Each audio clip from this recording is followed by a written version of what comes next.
Today we're going to go over silent letters in English and some of the rules for them and many exceptions that these rules have. So stay with us, you're going to learn a lot about correct English pronunciation.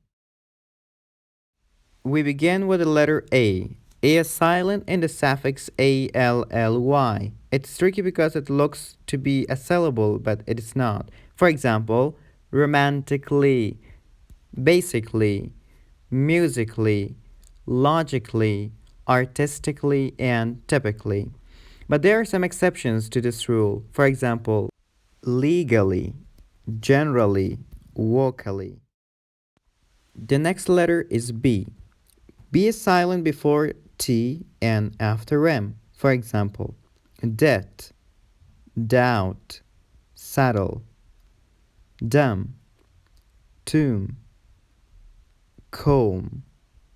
But there are some exceptions with this rule.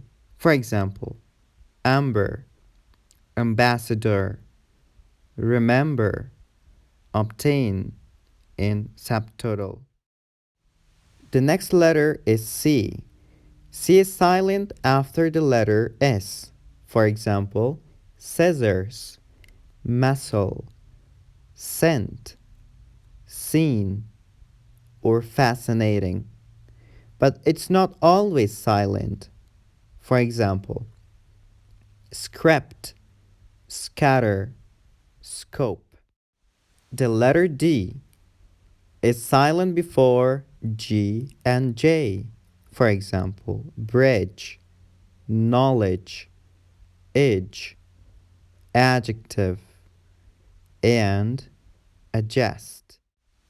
The letter D is also silent in some common words like Wednesday, handsome, sandwich, grandma, grandpa. Okay, now let's move on. The next letter is E. E is silent in some ed endings like helped, cooked, touched, washed, called. So it's not helped, cooked, touched, washed, called. It's wrong. It can be also soundless at the end of some words. For example, clue, hope, sight. The letter E is silent at the end of some words, but it changes the sound of vowel before it. The letter E in English is called a magic sound because it's silent but it changes the sound of the vowels before it. For example, head, hide, quit, quiet, slid, slide, mat, mate, bit, bite. And this is the end of today's lesson. Thanks for watching. Stay tuned for the next session.